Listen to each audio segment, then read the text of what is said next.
disiplin ini telah menghantarkan kita hari ini mulai mengeksekusi kegiatan IMIS gitu. Dan perkembangannya sangat luar biasa. Saya melihat konsepnya bagus-bagus, outputnya bagus-bagus, yang insya Allah nilainya itu pasti bagus nanti untuk kelas proyek multidisiplin. Sekarang ini waktunya kita menikmati hasil kerja keras kita, baik dari nanti sesi presentasinya, pemutarannya, sampai nanti acara puncaknya tanggal 10 Mei, kita akan mengadakan webinar ya. Dan alhamdulillah saya sudah mendapat konfirmasi, narasumbernya sudah siap semua. Insya Allah masih beberapa menunggu ada konfirmasi, tapi mayoritas sudah bersedia gitu, berkenan untuk mengisi webinar kita. Nah, selebihnya sekarang saya ingin menyampaikan bahwa acara ini bagaimanapun adalah yang pertama untuk kita, dan ini akan menjadi satu trademark untuk fakultas bersama-sama, kolaborasi antara hubungan internasional dengan komunikasi, menghasilkan satu produk acara bersama, yang nantinya bisa diharapkan bisa terus berkembang dan diwariskan juga ke adik-adik kelas kalian yang bertugas melaksanakan acara ini secara kolaboratif, tentunya dengan inovasi-inovasi yang terus dikembangkan. Di situ saya merasa sangat senang sekali, bangga sekali dengan kerja keras tim panitia dan tim partisipan. Jiwa kompetitifnya sangat luar biasa ya. Saya istilahnya saya mengikuti diskusinya gitu, ternyata teman-teman ini meskipun hanya kelas gitu, tapi kompetitif sekali gitu, untuk bisa memberikan yang terbaik. Itu merupakan satu energi positif yang harus kita rawat bersama-sama secara kolaboratif, dan insya Allah itu akan sangat bermanfaat untuk fakultas kita bersama. Mungkin dari saya itu tidak perlu berpanjang-panjang. Terima kasih banyak teman-teman, terima kasih Pak Michel, Mbak Melisa, dan juga Teh Farah yang belum bisa bergabung bersama kita karena masih harus mendampingi anak putri beliau yang sedang sakit, dan juga nanti mungkin Kang Iqbal datang juga tidak? Diundang juga enggak? Belum ya? Untuk Pak Iqbal dan Mbak Naili udah diundang Pak, tinggal menunggu kehadiran untuk bergabung di kelas. Nanti akan hadir bersama kita juga. Jadi selamat tim panitia dan partisipan, IMIS sukses tahun ini. Wassalamualaikum warahmatullahi wabarakatuh. Waalaikumsalam warahmatullahi wabarakatuh. Terima kasih Mas Indra atas sambutannya, dan untuk tidak berpanjang waktu, saya pertama mengingatkan agar jangan lupa mengisi absen di SIUP ya, baik komunikasi maupun HI, supaya tadi nanti tidak ada ininya, tidak telat ya, tidak berkurang absensinya. Kemudian yang kedua, setelah ini saya serahkan kepada panitia, barangkali siapa yang menjadi MC-nya, Ana kali ya? Oke. Iya Pak, nanti saja moderatornya.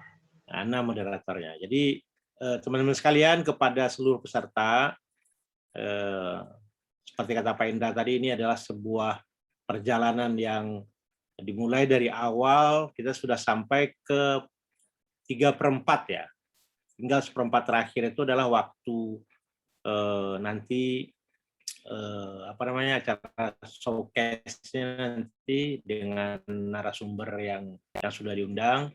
Saya juga mengkonfirmasikan bahwa dari Bank Indonesia, Ibu Diana Stiti itu sudah oke, nanti akan kontak ke Dila ya. Dila, jadi Dila tolong ditunggu ininya, ada kontaknya.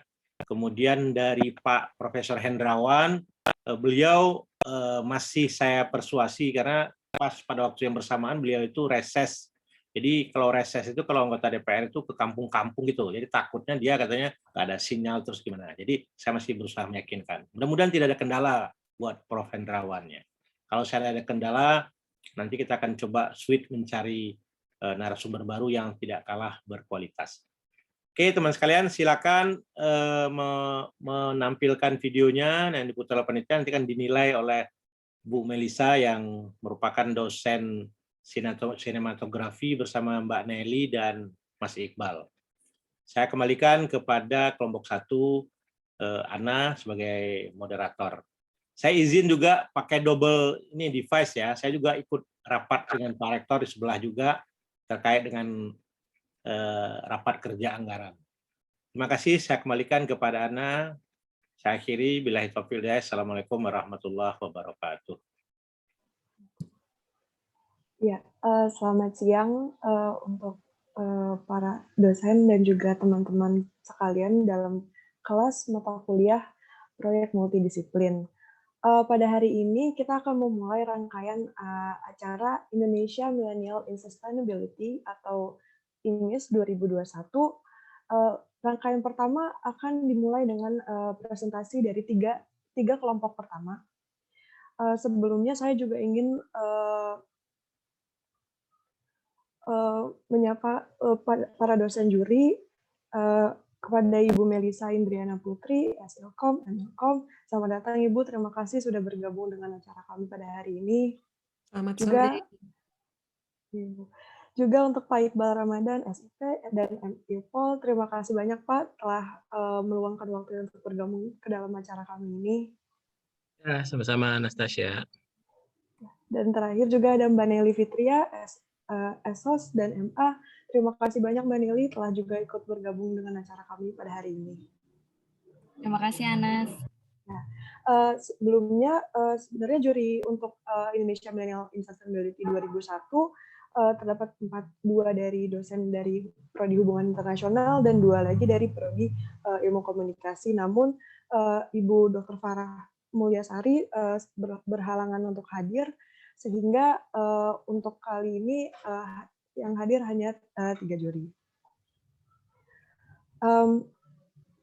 Rangkaian acara pada hari ini atau rundown-nya dimulai dengan adanya spin the wheel atau nanti ada undian untuk para kelompok untuk menentukan tiga kelompok pertama yang akan mempresentasikan hasil diskusi dengan kelompoknya masing-masing.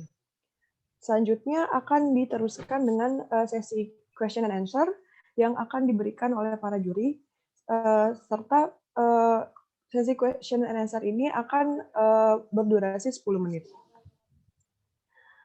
Untuk tema utama dari acara kami kali ini atau IMS 2021 yaitu The Role of Youth in Reforming the SDGs 2030.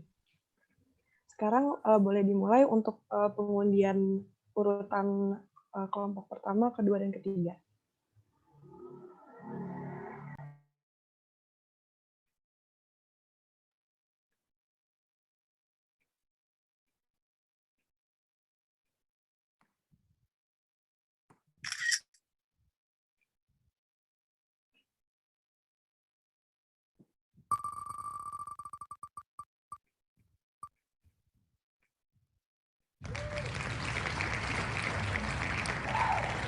Untuk kelompok pertama akan dimulai dari kelompok 7.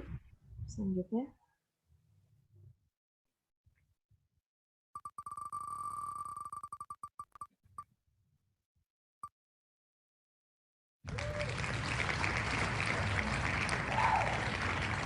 Kelompok kedua dari kelompok 10. Selanjutnya terakhir.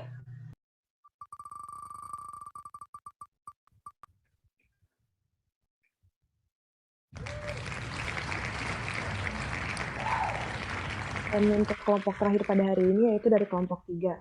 Untuk kelompok pertama dari kelompok 7 dengan ketua dari Sustainable Cities and Communities, SDGs ke-11. Silakan untuk video ini ditampilkan.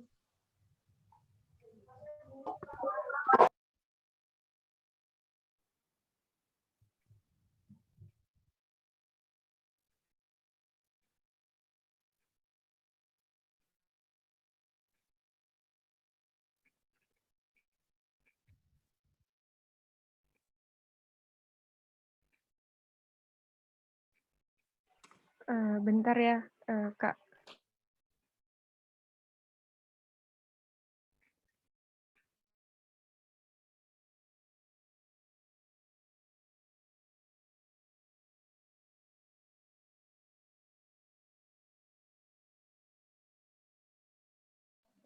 Sambil menunggu untuk share screen-nya. Jadi teknis untuk presentasi kali ini yaitu 15 menit video yang akan dipresentasikan dari setiap kelompok, dilanjutkan dengan 10 menit Q&A. Beberapa aspek penilaian untuk presentasi kali ini, yang pertama itu berasal dari gagasan atau ide kreatif yang diberikan oleh para kelompok. Lalu kedua, video atau alur cerita yang ditampilkan oleh kelompok, dan terakhir referensi yang digunakan kelompok dalam mempresentasikan materinya. Yang pertama berasal dari kelompok 7 yang memiliki tema Sustainable Cities and Communities. Apakah sudah bisa ditampilkan?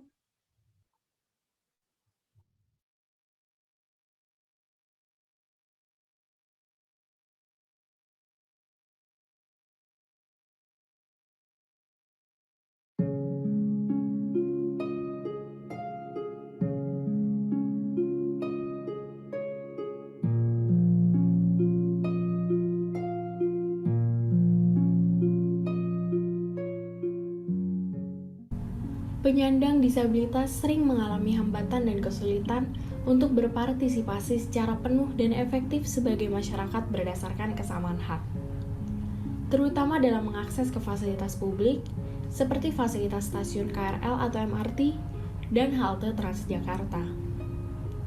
Mayoritas ruang publik terlihat aman dan dapat diakses dengan mudah bagi masyarakat umum. Namun masih banyak kelompok minoritas seperti penyandang disabilitas dan lansia yang masih kesusahan dalam mengakses dan menikmati ruang publik tersebut. Berdasarkan dengan survei Sosial Ekonomi Nasional di tahun 2012, menyatakan bahwa penduduk di Indonesia yang menyandang disabilitas sebesar 2,45% atau sebanyak dengan 6 juta jiwa. Sedangkan untuk saat ini, jumlah penyandang disabilitas di Indonesia sudah mencapai angka 5% atau sebanyak 22,5 juta jiwa penduduk di Indonesia yang menyandang disabilitas. Berdasarkan data tersebut, penyandang disabilitas terbanyak di Indonesia merupakan penyandang yang mengalami lebih dari satu keterbatasan, yaitu dengan persentase sebesar 39,97%. Adapun hambatan internal yang berasal dari individu penyandang disabilitas itu sendiri. Yang pertama, kurangnya percaya diri, tidak mempunyai komunikasi yang baik, dan kurangnya penguasaan untuk teknik-teknik alternatif dalam mengatasi keterbatasan akibat ketunaan yang memanfaatkan indera-indera non-visual ataupun indera penglihatan.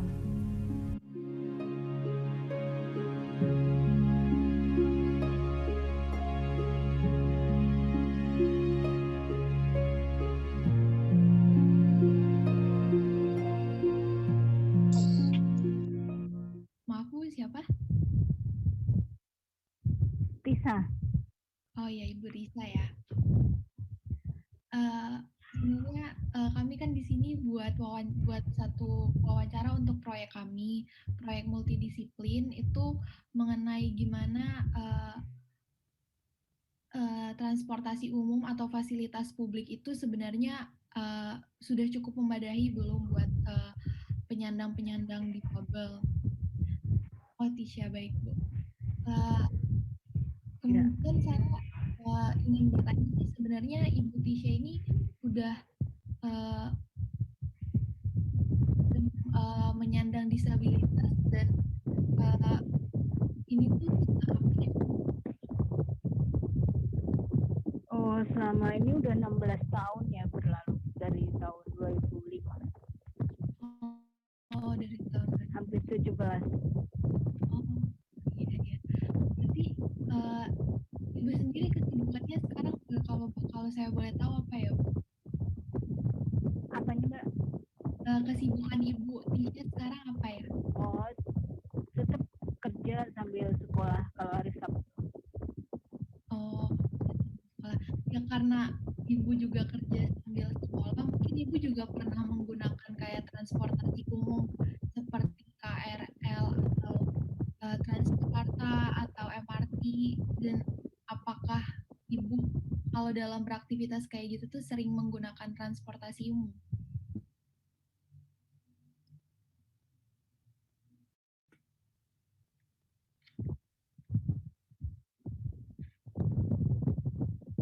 Ya, apa pertanyaan saya terdengar?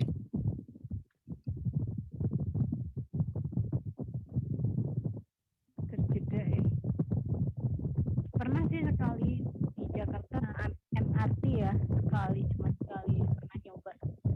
Oh iya, kalau Tapi kalau Transjakarta saya belum berani sih karena kurang aksesnya masih jauh. Iya, itu yang sebenarnya pengen kami gali lagi Bu, karena emang aksesnya belum memadai buat penyandang disabilitas. Eh, Waktu Ibu naik MRT waktu itu saya pengen tahu sih Ibu waktu naik MRT itu sendiri apa ada apa ditemenin Bu? Ada teman saya tapi pengguna kursi roda juga, jadi kami berdua nyoba MRT waktu itu masih baru-baru gitu, enak nggak? Ah iya. Kalau kalau berarti cuman Ibu Tisha sama temennya Bu Tisha yang sama-sama penyandang disabilitas ya kalau bisa saya bilang. Berarti tapi ada nggak sih Bu yang kayak mau bantuin Ibu gitu Iya, untuk naiknya? Ada ya, sudah tersedia dari pihak MRT-nya mungkin? ada pasti ada. Iya, MRT-nya tuh lengkap,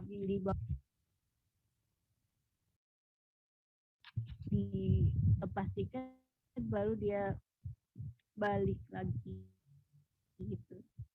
Oh iya iya iya. Sebenarnya saya juga jarang sih ngelihat ada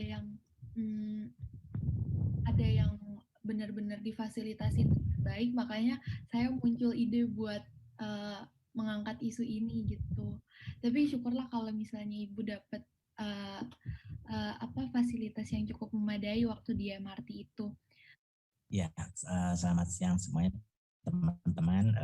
Terima kasih atas undangan wawancaranya kepada saya. Perkenalkan, nama saya Faisal Rusdi. Saat ini kegiatan saya sebagai pelukis dan sebagai anggota Association of Mouth and Foot Painting Artists di AMFA. Menurut Bapak sendiri, bagaimana pandangan Bapak mengenai akses KRL dan transportasi umum sekarang nih Pak? Bisa di-share pengalamannya atau bagaimana pandangan Ya, Bapak? kalau untuk KRL sendiri sampai saat ini saya ngerasa sih masih agak sulit diakses ya, karena stasiunnya sendiri stasiun lama dan itu butuh waktu untuk dipugar. Dan setahu saya KRL sendiri untuk stasiun itu pengelolanya adalah PT KAI. Ditambah lagi sekarang kan sudah mulai ada MRT, LRT. Kalau untuk MRT sendiri aksesnya sangat memudahkan buat teman-teman penyandang disabilitas, terutama buat pengguna kursi roda, karena memang didesainnya dari awal desain universal sudah mulai membaik.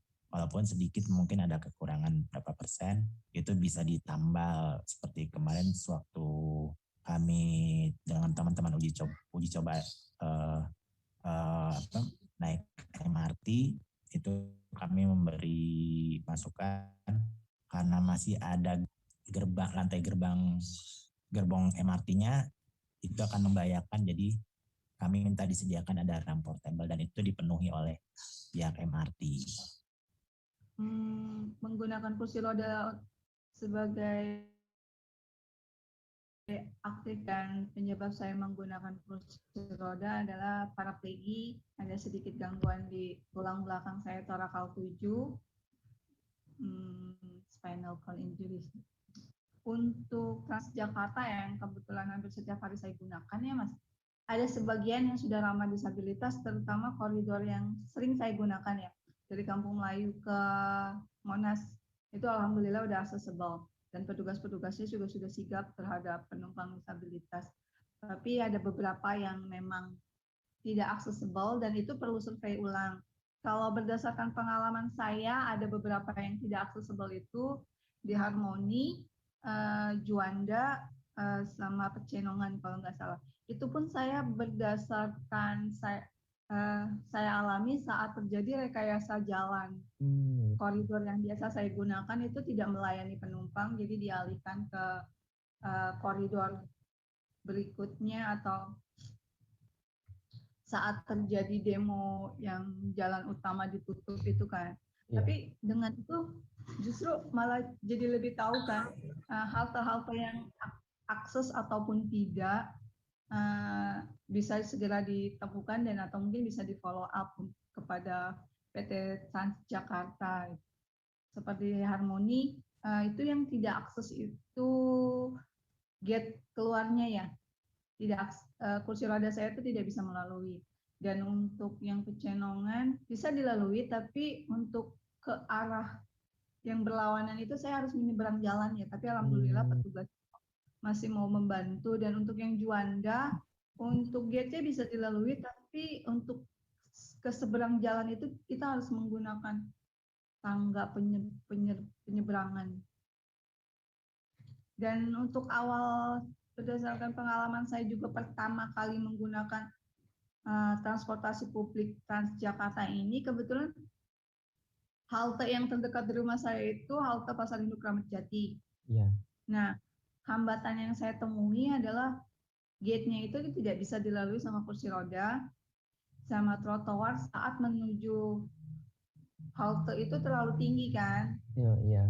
Kemudian saya follow up ini di sosial media dan saya tujukan ke PT Transjakarta, Sudin Bina Marga DKI, dan alhamdulillah sih responnya cepat gitu kan, segera diperbaiki dan dibuat landaian dari jalan raya ke trotoarnya, walaupun tingkat kecuramannya itu masih tidak aman buat pengguna kursi roda, tapi setidak-tidaknya mereka punya etikat baik untuk menjadikan area transportasi publik menuju atau menggunakannya itu sudah ramah disabilitas.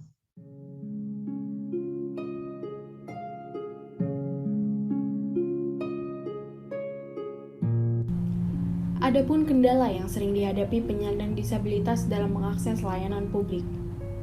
Hambatan arsitektural. Hambatan ini memengaruhi 3 kategori disabilitas utama.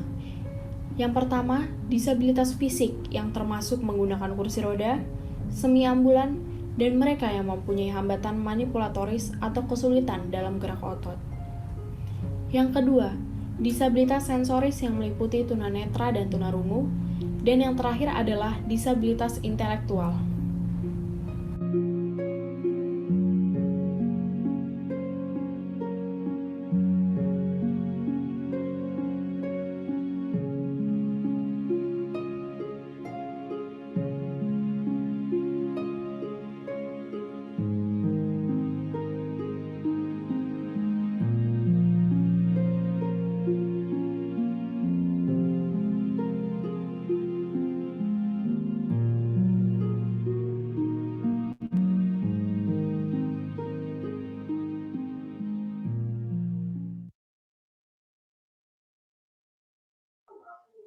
Ya, berikut telah disajikan video hasil presentasi dan diskusi dari kelompok 7 dengan tema Kota dan Komunitas Berkelanjutan, bagaimana memberikan akses universal ke tempat umum yang aman, inklusif, dan dapat diakses.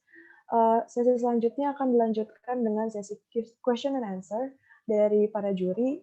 Untuk Ibu Melisa dipersilahkan untuk memberikan tanggapan maupun pertanyaan kepada kelompok 7. Terima kasih. Saya mau nyapa dulu rekan-rekan yang lain. Mas Iqbal, selamat sore. Mbak Naili, selamat sore. Dan juga selamat sore semua teman-teman peserta kelas proyek multidisiplin. Saya apresiasi akhirnya sore ini kalian sudah melakukan presentasi beberapa kelompoknya. Karena mungkin saya akan lebih fokus ke video, mungkin nanti saya fokusnya di situ saja, dan untuk konten saya serahkan kepada Mas Iqbal dan Mbak Naili. Saya apresiasi temanya bagus soal akses untuk difabel gitu ya. Tapi mungkin yang perlu digarisbawahi adalah pesan dari keseluruhan isi videonya ini targetnya mau menyampaikan apa? Apakah mau menyampaikan keluhan atau sebetulnya ada harapan yang ditanamkan gitu. Saya boleh bertanya itukah terlebih dahulu pada kelompok 7? Untuk kelompok 7, boleh langsung dijawab. Ya, kalau dari tujuan video itu sendiri, karena kami di sini bentuknya kampanye.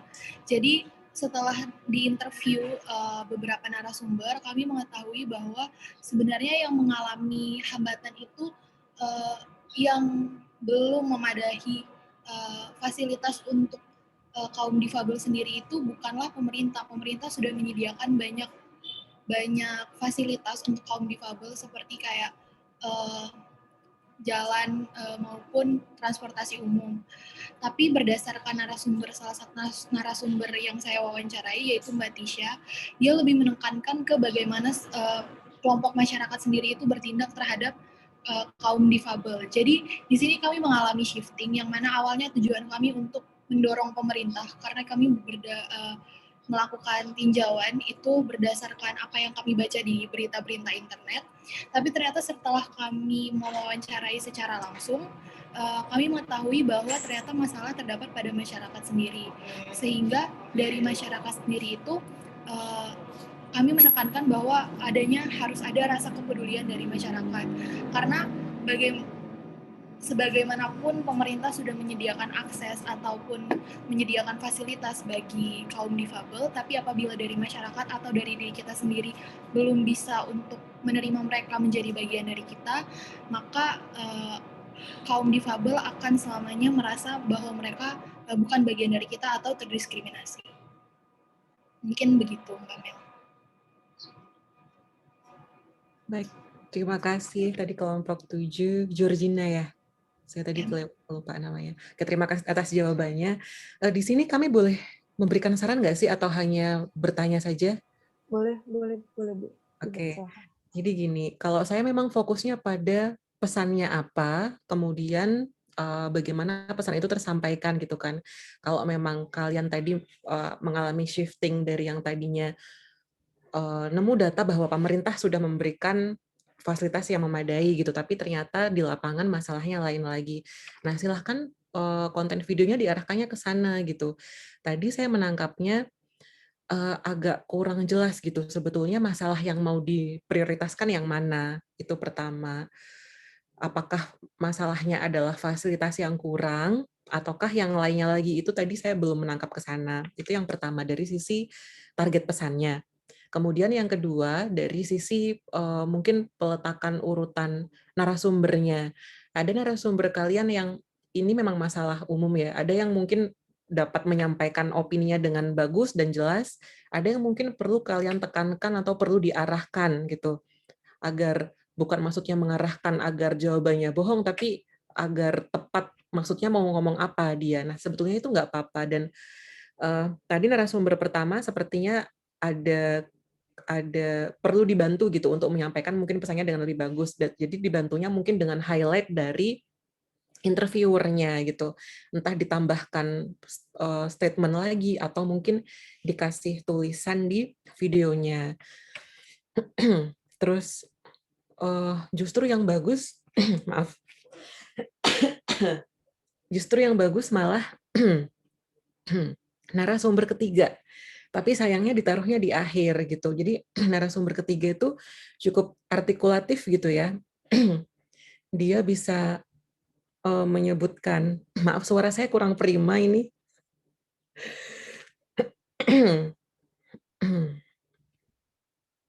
Narasumber ketiga bisa menyebutkan tempat-tempat mana saja yang misalnya kurang gitu. Kemudian apa saja yang dia alami gitu. Itu malah bagusnya ditaruh di urutan pertama gitu, untuk langsung audiensnya oke, langsung kena nih di yang sini gitu. Dan mungkin pemisahan atas pesannya maunya apa nih, karena kan kayaknya tadi 3 narasumber ngomongnya beda ya. Yang narasumber ketiga soal fasilitas, narasumber pertama soal sikap orang lain gitu, narasumber kedua kayaknya perpaduan keduanya. Jadi itu perlu difokuskan lagi dan di-highlight lagi. Itu soal pesannya. Yang ketiga soal teknis interviewnya, maksudnya kayak tadi videonya beda-beda. Ada yang mungkin interview pertama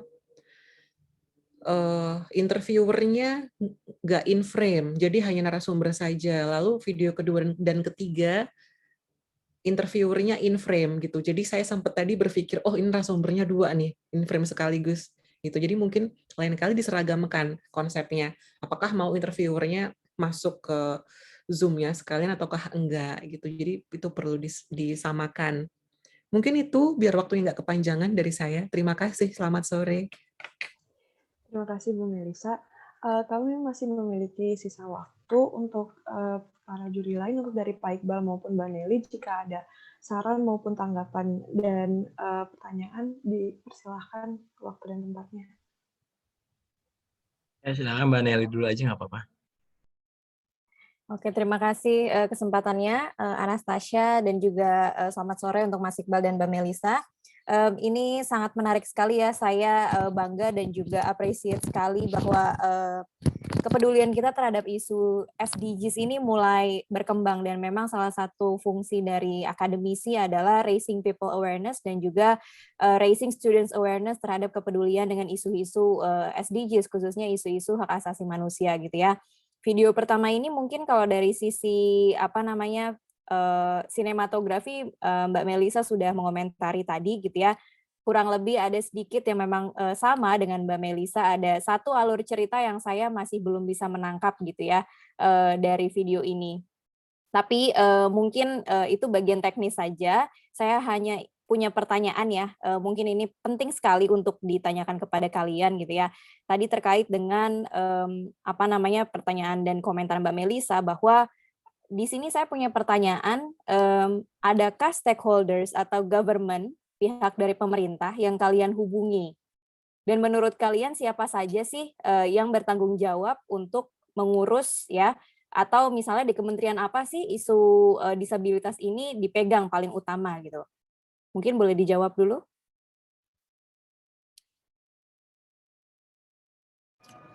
Iya Mbak, kalau misalnya dari pemerintahnya sendiri, kalau kami melakukan research itu udah diatur oleh keputusan Menteri Pekerjaan Umum RI nomor 468 KPTS tahun 1998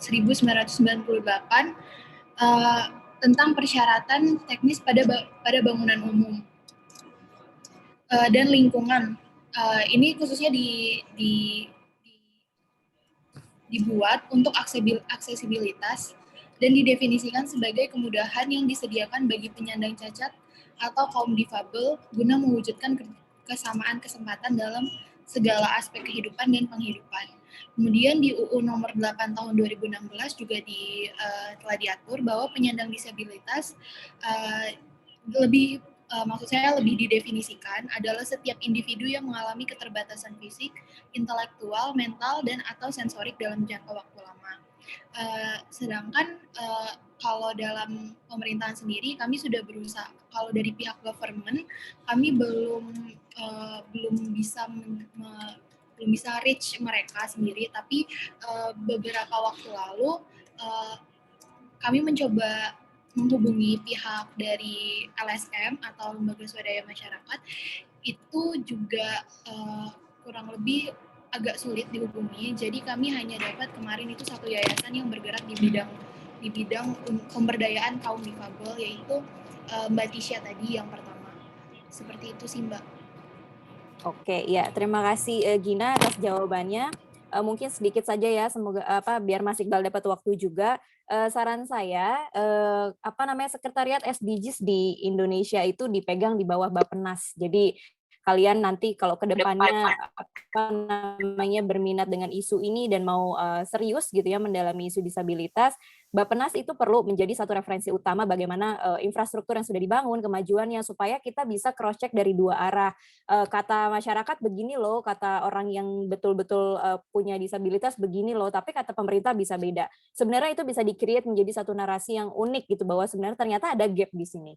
Itu pesan yang bisa kalian kemas untuk campaign nanti ke depannya, kira-kira gitu ya. Mungkin itu saja dari saya. Anas, terima kasih. Terima kasih Mbak Nelly.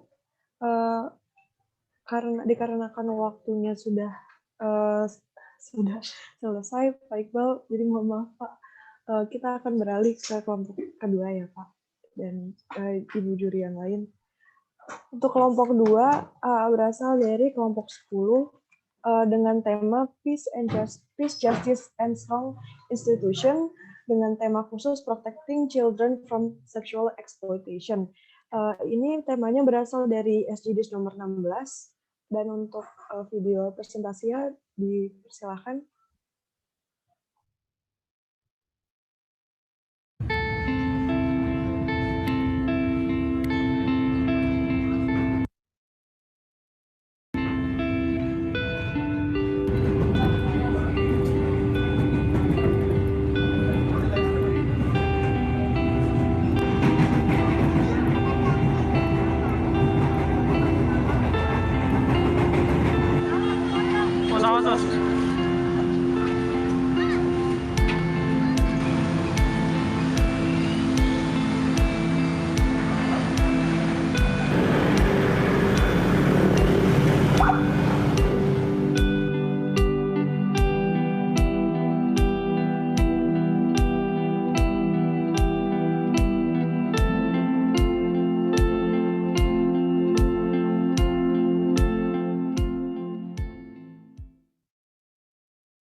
Dia berasal dari salah satu kota di Jawa Timur yang merupakan seorang anak broken home. Ibunya sudah menikah sebanyak 3 kali dan dia merupakan anak dari suami kedua. Ketika berusia 15 tahun, dia dipaksa untuk bersekolah oleh ayah tirinya. Namun nyatanya dia tidak bersekolah dan dikenalkan kepada seseorang berinisial Mbak D. Dan Mbak D ini ternyata satu wilayah dengannya. Lalu Mbak D ini juga menawarkan kepada Mbak M dan Mbak N serta teman-temannya yang merupakan tersangka dari kasus pelecehan seksual pada anak.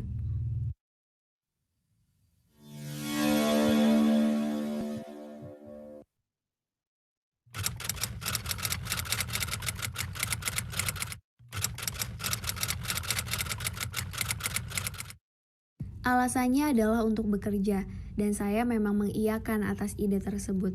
Di saat saya sudah sampai di tempat kerja, perhiasan dan lain-lainnya diminta oleh tersangka untuk tidak dipakai atau dikenakan ketika bekerja. Yang akhirnya saya diajak dan tidak mengetahui bahwa tempat tersebut adalah tempat diskotik atau menjadi mucikari yang dimana saya mulai ditawari obat yang berbentuk pil, diperintah untuk meminum minuman keras, memaksa melayani beberapa laki-laki. Ketika saya sudah tidak sanggup melakukan hal tersebut, saya akan beralasan sedang datang bulan sehingga tidak bisa melayani. Dan saya juga kabur ke tempat tante saya untuk menceritakan mengenai tindakan ayah tiri saya, dan teman-teman yang menjadi tersangka tersebut juga melakukan laporan secara mendetail kepada kepolisian setempat, mengulang proses pembuktian dan lain-lain sehingga keempat tersangka tersebut mulai ditangkap. Saya mulai menjalankan terapi kejiwaan dan rehabilitas di salah satu rumah sakit, yang dimana saya sudah dinyatakan kecanduan terhadap obat-obatan atau minuman keras yang selama ini saya lakukan saat bekerja. Hal ini dilakukan dan didampingi oleh Yayasan Hotline Surabaya. Saya dinyatakan sehat namun tetap diberikan obat rawat jalan. Pada akhirnya setelah saya dinyatakan sembuh, saya melakukan percakapan dengan diri saya sendiri di depan cermin. Ya tentunya untuk menjadi pribadi yang lebih baik lagi dari sebelumnya. Dan saya juga ingin membuktikan kepada orang-orang terdekat saya bahwa saya ini mampu untuk berubah. Saya berusaha untuk memaafkan diri saya sendiri dan bertekad untuk merubah kebiasaan dan kepribadian dari nol, walaupun memang kesannya berat dan tidak mudah. Saya memiliki sebuah impian yang dimana saya bisa menjadi salah satu dari tenaga kesehatan.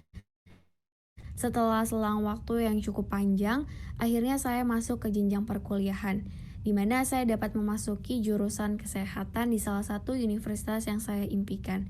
Saya sangat bangga terhadap diri saya sendiri, dikarenakan saya berhasil meraih impian saya dan melepaskan masa lalu saya yang terbilang kelam.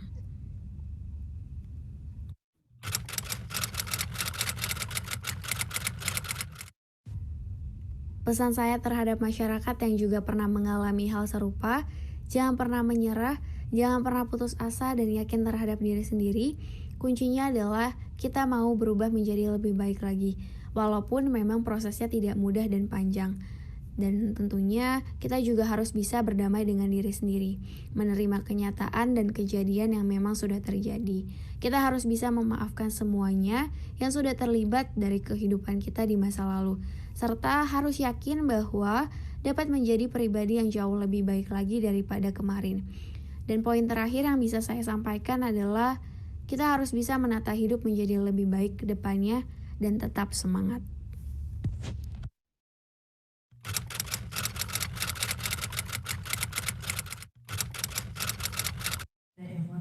Assalamualaikum warahmatullahi wabarakatuh. Halo, saya Ade Jasti Cahaya Nurani, biasa dipanggil Ade Jasti. Saya dari KAP Indonesia. Terkait KAP di isu anak yang dilacurkan. Sejauh ini KAP sudah menjangkau anak-anak yang berada di situasi anak yang dilacurkan. Juga KAP mendampingi mereka dari meningkatkan pemahaman mengenai kesehatan reproduksi dengan bekerja sama dengan puskesmas tentunya yang berada di wilayah kerja KAP sendiri. Nah juga KAP memberikan pemahaman mengenai penggalian kemampuan, terus juga meningkatkan kepercayaan diri anak-anak tersebut. Karena memang anak-anak yang berada di isu ini mereka seperti kurang memiliki kepercayaan diri. Juga mereka seperti merasa tidak memiliki kemampuan lain untuk dijadikan sebuah pekerjaan yang baik. Nah, juga KAP melakukan visit terhadap keluarga anak-anak yang didampingi agar untuk melihat sejauh mana mereka memiliki permasalahan. Nah, itulah yang selama ini KAP lakukan.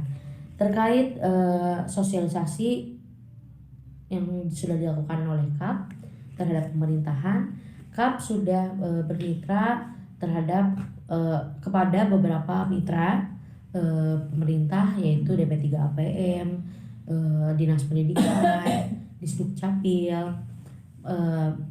dan juga KAP bekerjasama dengan pelayanan publik seperti P2 TP2A dan juga Puskesmas. Nah, terkait untuk solusi yang diberikan oleh pemerintah ya, KAP juga sudah mengajak pemerintah pusat untuk melihat bagaimana kondisi anak-anak yang berada di situasi AILA ini.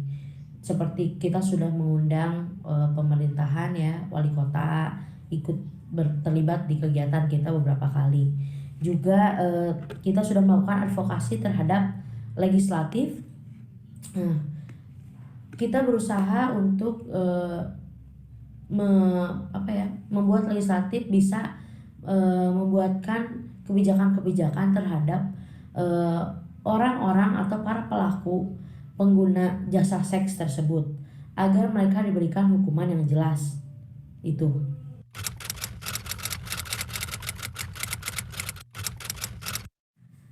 Upaya KAP Indonesia sejauh ini terkait isu kejahatan seksual terhadap anak yang dilacurkan. Memang KAP saat ini fokus di isu anak AILA, anak yang dilacurkan. KAP sendiri sudah melakukan penjangkauan juga pendampingan terhadap anak yang berada di situasi AILA. KAP juga memberikan treatment atau penyuluhan atau pemahaman, peningkatan pemahaman terhadap anak yang didampingi selama ini terkait kesehatan reproduksi, penggalian kemampuan, juga memberikan rasa percaya diri terhadap anak agar anak mampu atau bisa keluar dari situasi yang dijalankan atau situasi buruk yang selama ini dijalankan oleh anak-anak tersebut.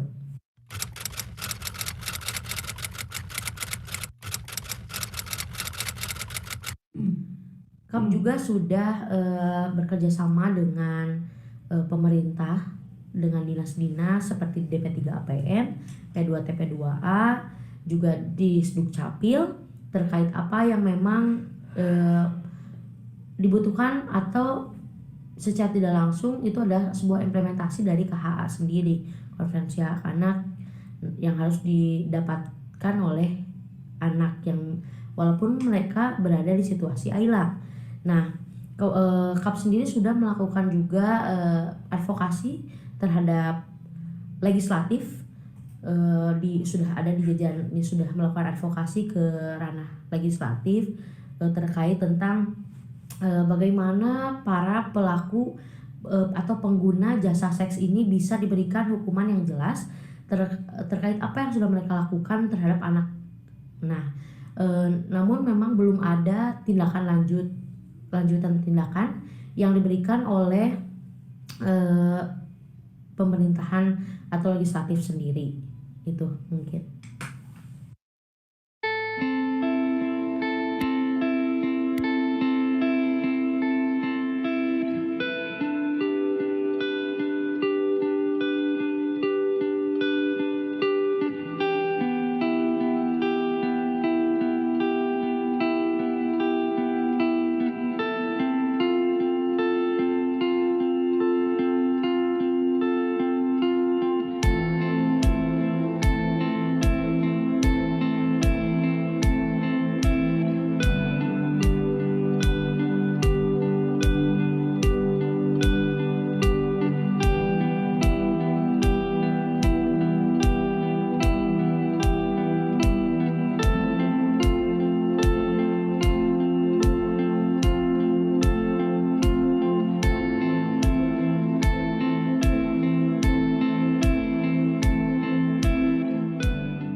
terima kasih dari kelompok 10. Sebelumnya kami dari panitia ingin memohon maaf kepada para juri terdapat kesalahan dalam menuliskan tema di tabel penilaian dari kelompok 10 dengan tema Peace, Justice, and Strong Institution, dengan tema khusus Protecting Children from Sexual Exploitation.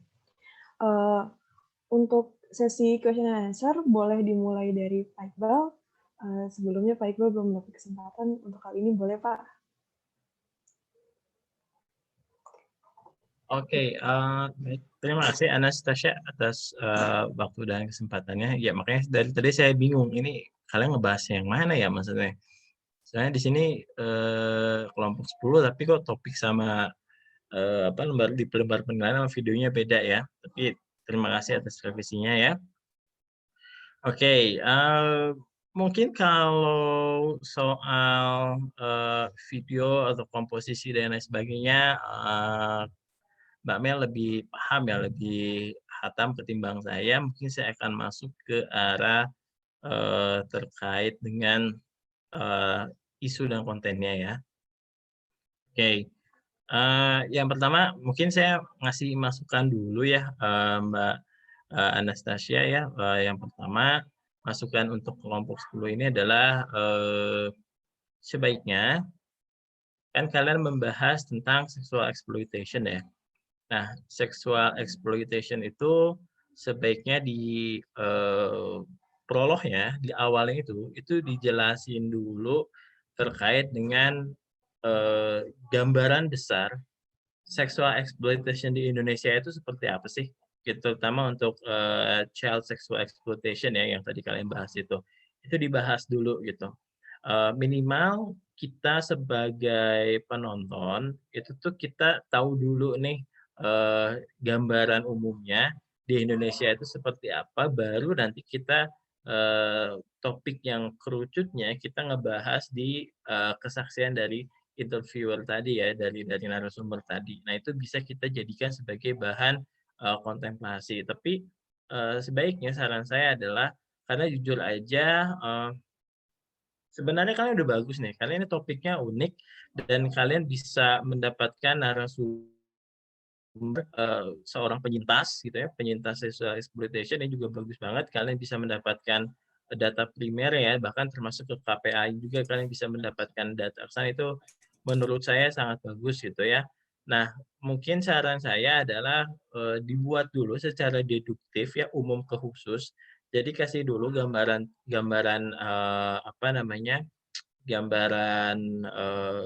garis besar tentang sexual exploitation ini di Indonesia seperti apa. Nah, dari situ baru kita ngomongin ke si isu spesifiknya dari misalnya kesaksian dari penyintas itu. Jadi biar ada kayak semacam jembatan biar penonton tuh nggak terlalu kaget gitu. Jadi biar kita tuh menonton itu lebih enak gitu. Itu yang pertama. Nah, yang kedua adalah saya mau bertanya sebenarnya sama teman-teman. Dari sekian banyak isu tentang human trafficking ya, ini kan bagian dari human trafficking gitu ya. Mengapa kalian mengambil child sexual exploitation? Bisa tolong dijelasin nggak?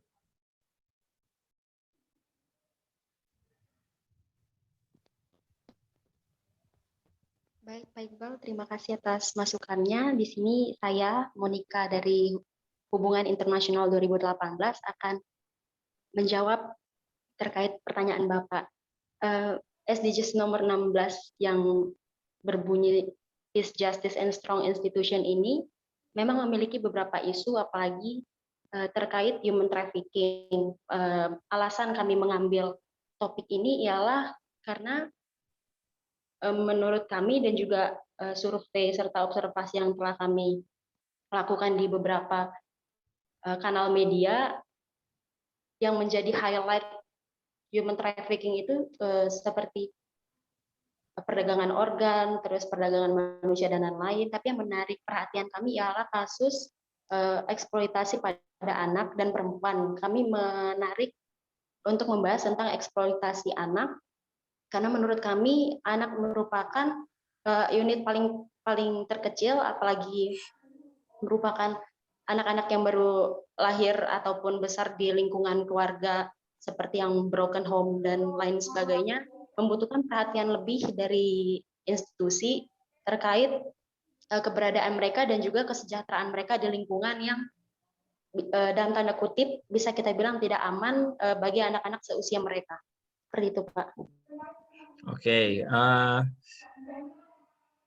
saya masih juga agak ini ya, lebih ke arah pertanyaan juga ya. Maksudnya topik kalian tuh menarik ya. Kenapa kalian tidak mencoba untuk membuat kayak semacam infografis ya, infografis terkait dengan berapa jumlah kasus di Indonesia, berapa jumlah korban, berapa rentang usia apa namanya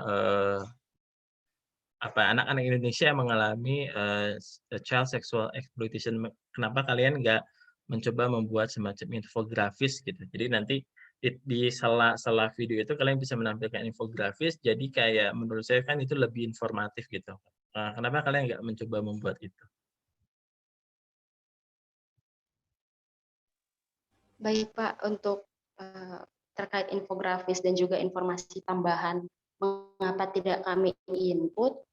Karena untuk mencari sumber yang kredibel seperti jurnal-jurnal ataupun informasi primer dari lembaga tertentu itu butuh prosedur yang lebih karena kami tidak memasukkan karena takut datanya tidak kredibel begitu, Pak.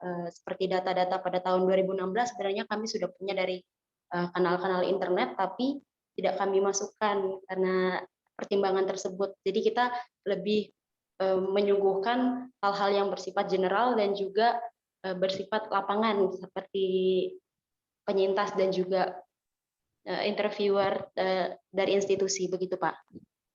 Ya, oke. Mungkin saran aja nanti dari saya, maksudnya kalau misalnya kalian diberikan keleluasan ya dalam mengeksplor video kalian, sebaiknya kalian pun bisa memanfaatkan momentum tersebut ya. Contoh misalnya bahwa kalian kan diberi kemudahan dan kelancaran di dalam mata kuliah ini, harusnya kalian bisa lebih banyak proaktif gitu di dalamnya untuk mencari informasi tentang berapa sih jumlah kasus di Indonesia. Sebenarnya saya sih mengharapkan kita bisa melihat ada sebuah tren ya, tren entah itu kenaikan atau penurunan kasus tentang child sexual exploitation ini. Jadi nanti bisa dari sana baru bisa kita arahkan ke penyintasnya sih. Itu sih saran dari saya. Tapi overall setidaknya menurut saya video yang kalian suguhkan cukup informatif lah. Maksudnya tidak terlalu ada gap yang tinggi antara video kalian dengan respon audiensnya. Tuh, mungkin itu saja Anastasia. Saya serahkan kembali ke Anastasia. Terima kasih banyak untuk Pak Iqbal. Kami masih memiliki sisa waktu untuk sesi Q&A. Apakah dari Ibu Melisa maupun Mbak Nelly ingin memberikan tanggapan singkat maupun pertanyaan untuk kelompok 10? Mungkin boleh Mbak Nelly dulu. Oke, terima kasih Mbak Melisa. Oke, kelompok 10 ini menarik sekali ya, temanya terkait dengan children sexual exploitation. Dan saya lihat bukan mayoritas ya, maksudnya ini kan ada prodi HI juga prodi komunikasi. Dari tadi yang Mas Iqbal sampaikan, saya setuju bahwa saya ingin melanjutkan beberapa poin gitu ya. Infografis itu penting sekali, bahkan gini, kita ini kita membedah isu di bawah naungannya UN atau PBB. Nah, kita mesti saya belum melihat gitu ya. Hopefully di kelompok lain ada dan saya mendapatkan itu. Apa itu definisi seksual children exploitation? Dan juga karena di sini banyak prodi HI juga gitu ya. Kalian saling bekerja sama gitu membuat satu video ini. Institusi itu kenapa tidak diambil dari ASEAN?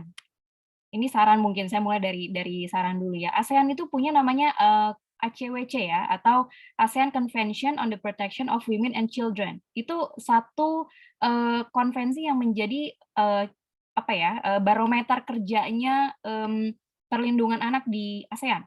ya, khususnya di Indonesia, dan sangat aktif sidang-sidang ASEAN membahas tentang itu.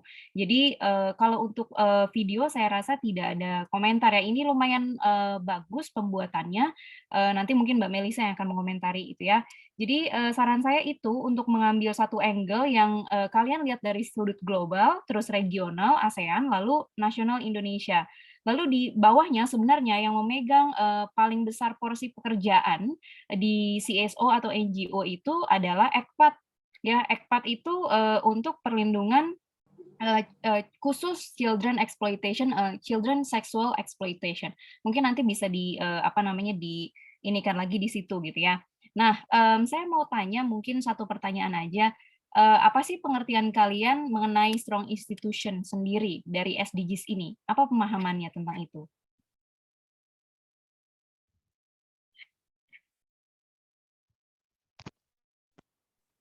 Baik, terima kasih Mbak Nelly atas saran dan masukannya. Sangat membantu bagi kelompok kami untuk memperbaiki.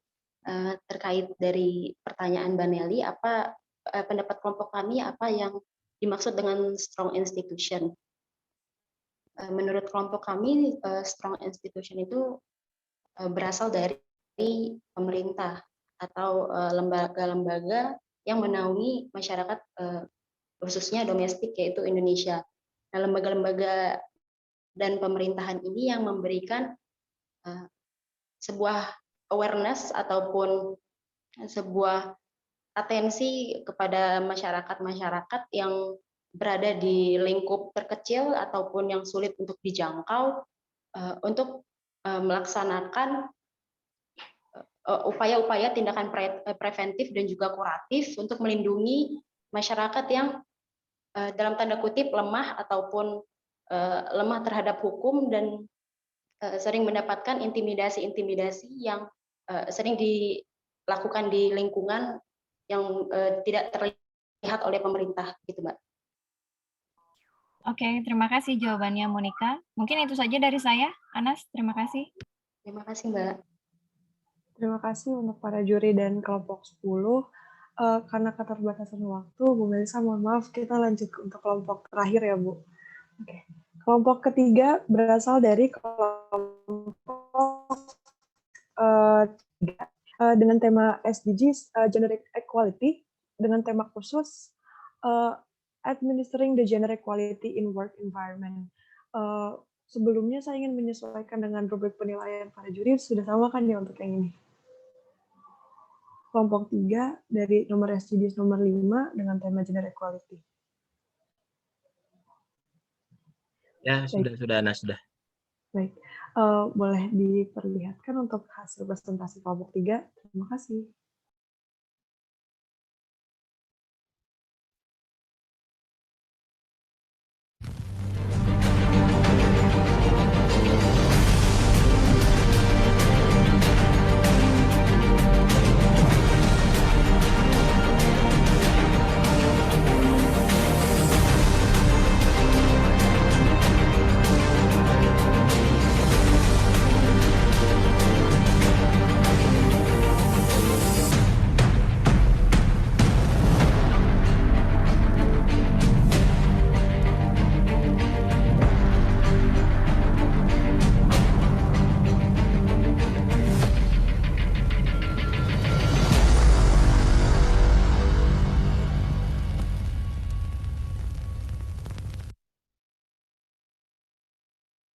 Kesenjangan gender sudah lama terjadi.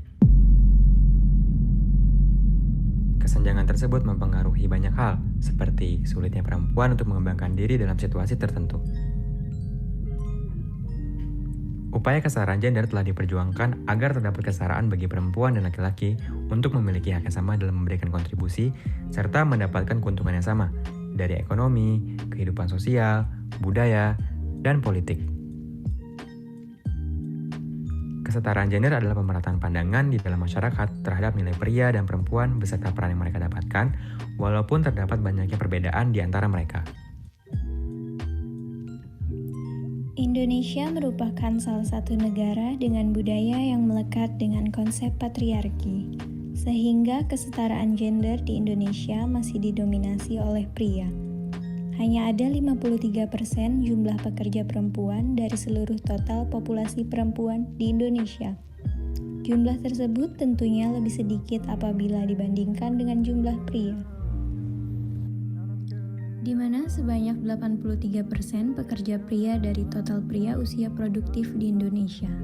Akibatnya, perempuan memperoleh 23% total gaji yang lebih sedikit dibandingkan pria. Lapangan kerja di Indonesia masih didominasi oleh pria disebabkan oleh beberapa faktor, yaitu adanya anggapan pekerjaan formal lebih cocok dilakukan oleh pria. Kemudian adanya persepsi buruk mengenai perempuan di dunia kerja, seperti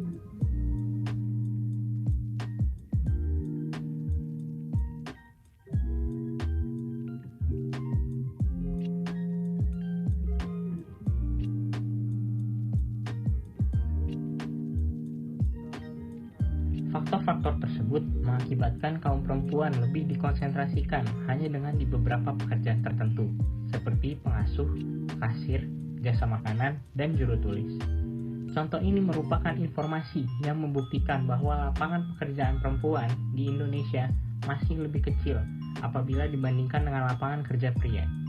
Di Indonesia, tidak jarang ditemui kasus yang membuktikan bahwa diskriminasi gender masih terjadi di dunia kerja Indonesia, seperti perbedaan upah yang diterima berdasarkan gender, diskriminasi dalam pengembangan karir yang berarti sulit bagi kaum wanita untuk naik tingkatan di dunia kerja, pelecehan seksual di dunia kerja, pemecatan diskriminatif seperti pemecatan akibat hamil, kurangnya perlindungan persalinan, dan keseimbangan antara pekerjaan dengan keluarga. Meninjau kesetaraan gender dalam dunia kerja di Indonesia, kami melihat keterlibatan perempuan di instansi pemerintahan dan BUMN. Dalam instansi pemerintahan, meninjau pada pengumuman nomor SEK.KP.02.01/745 terkait pelaksanaan seleksi calon pegawai negeri sipil Kementerian Hukum dan Hak Asasi Manusia Republik Indonesia tahun anggaran 2019. Pada konteks seleksi CPNS di bawah naungan Kemenkumham tahun 2019 tersebut, terdapat beberapa hal terkait aspek kesetaraan gender, meliputi 1. Untuk jabatan penjaga tahanan, terdapat ketidaksetaraan yang disebabkan oleh ketimpangan jumlah formasi umum yang dibutuhkan.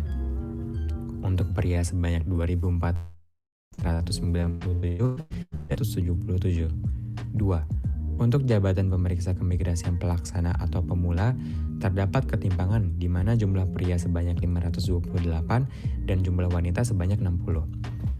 Merujuk pada daftar anggota pejabat dan staf khusus Kementerian Pendidikan Indonesia, terdapat 2 orang pejabat perempuan, yakni bernama Katarina Mulina Girsang, SH, SEMH, yang menempati jabatan Inspektur Jenderal, dan Fiona Handayani, MBA, yang menempati jabatan sebagai staf khusus Mendikbud bidang isu-isu strategis, di mana anggota pejabat terdiri dari 10 orang dan staf khusus terdiri dari 5 orang. Dengan begitu, Indonesia telah berhasil meningkatkan partisipasi perempuan di instansi pemerintahan, meskipun masih ada ketimpangan dalam jumlah angka.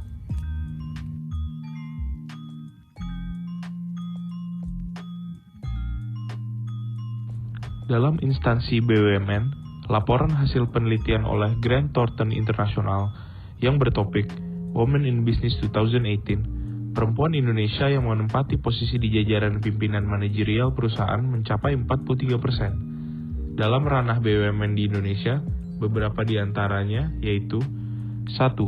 Ibu Rini M. Sumarno sebagai Menteri BUMN, 2. Ibu Nike Widiawati sebagai Direktur Utama PT Pertamina, 3. Ibu Ira Puspadewi sebagai Direktur Utama PT ASDP Indonesia Ferry, 4. Ibu Setia M. Mumin sebagai Direktur Utama Perusahaan Umum Damri, 5. Ibu Emma Sri Martini sebagai Presiden Direktur PT Sarana Multi Infrastruktur, dan 6. Ibu Dwina S. Wijaya sebagai Direktur Utama Peruri.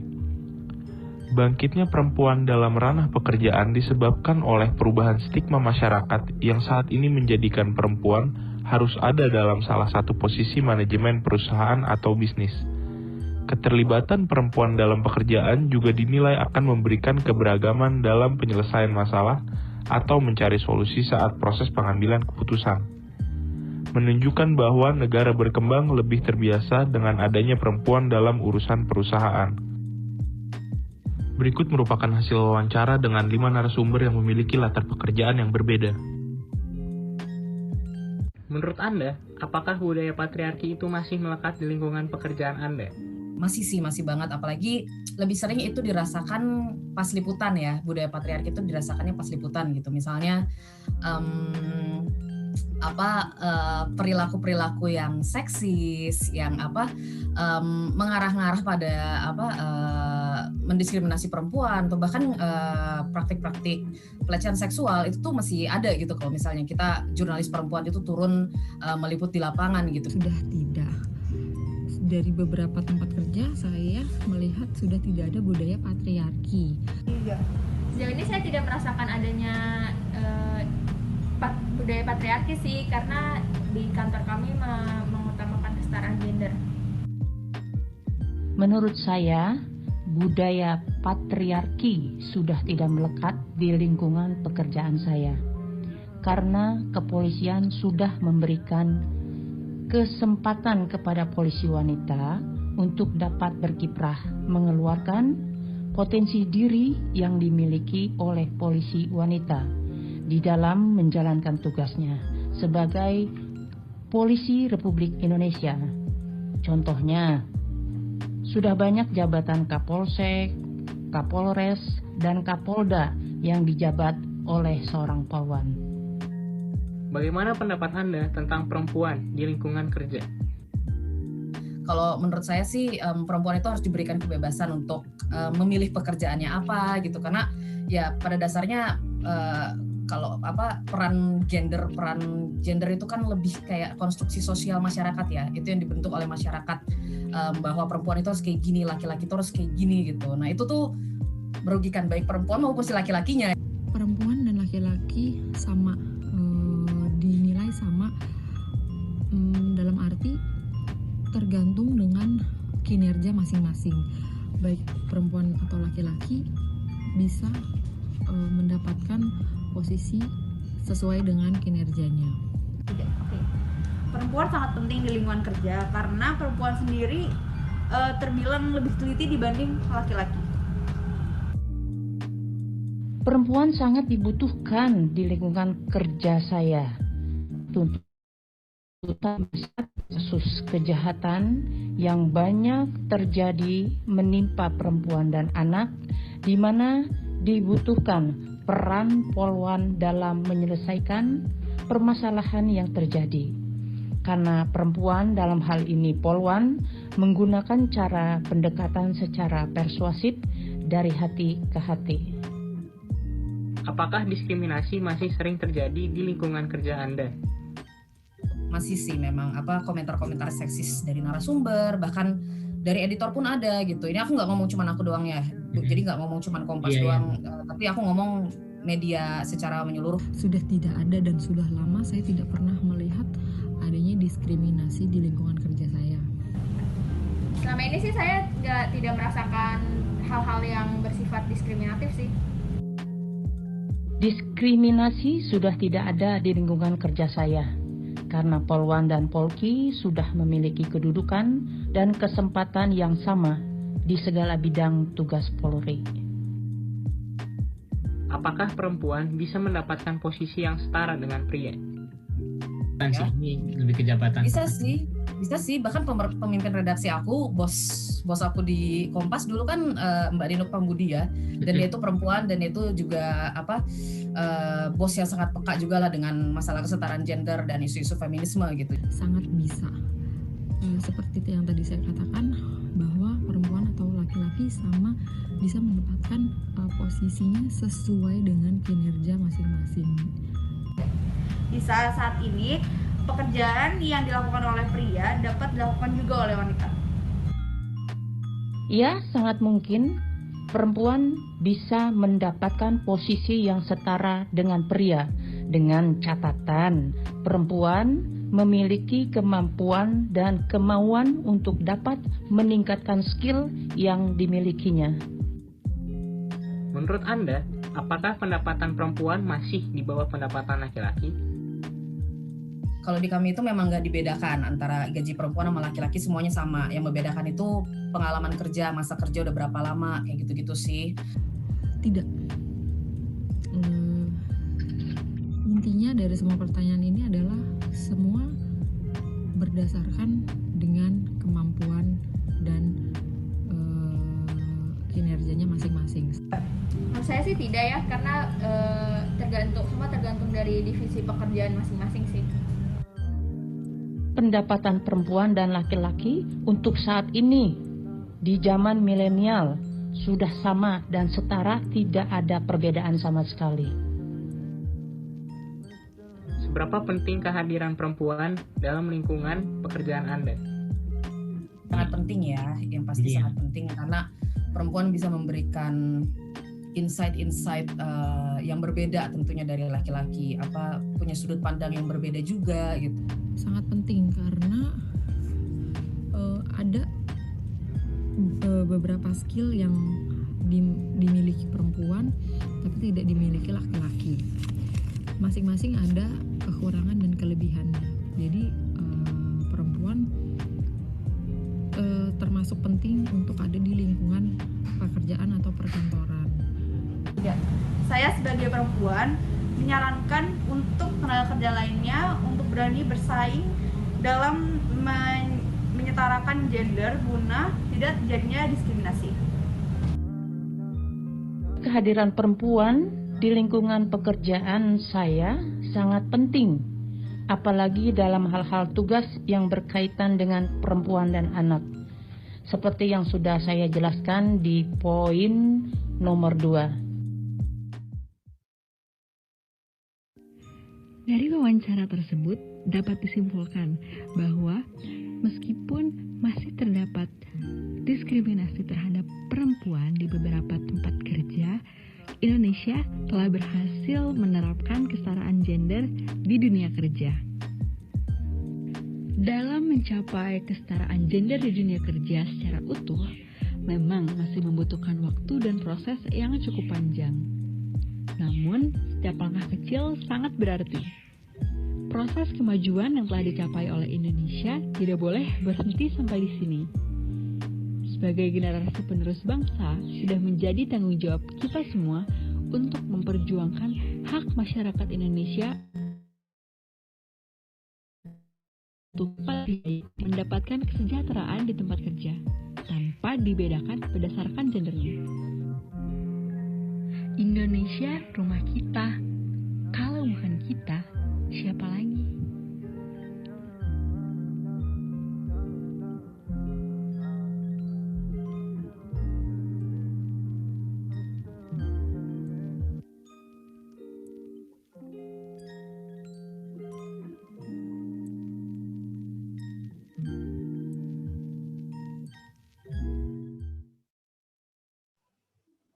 Ya, berikut kita melihat presentasi dari kelompok 3. Untuk para juri, baik dari Mbak Nelly, Bu Melisa maupun Pak Iqbal, dipersilahkan untuk memberikan tanggapan, pertanyaan maupun saran untuk kelompok terakhir kami.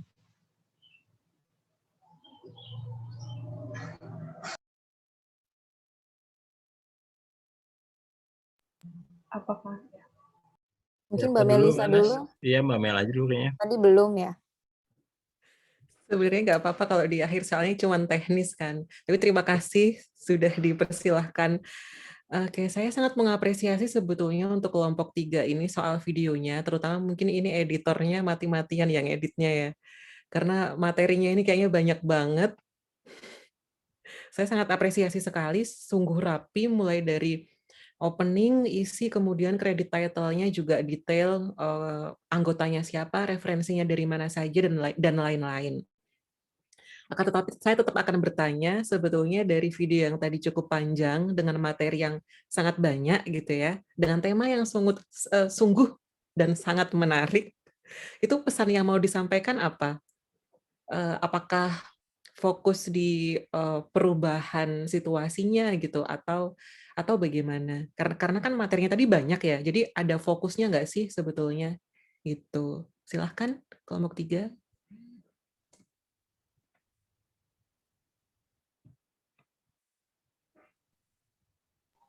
untuk Mbak izin menjawab, Mbak.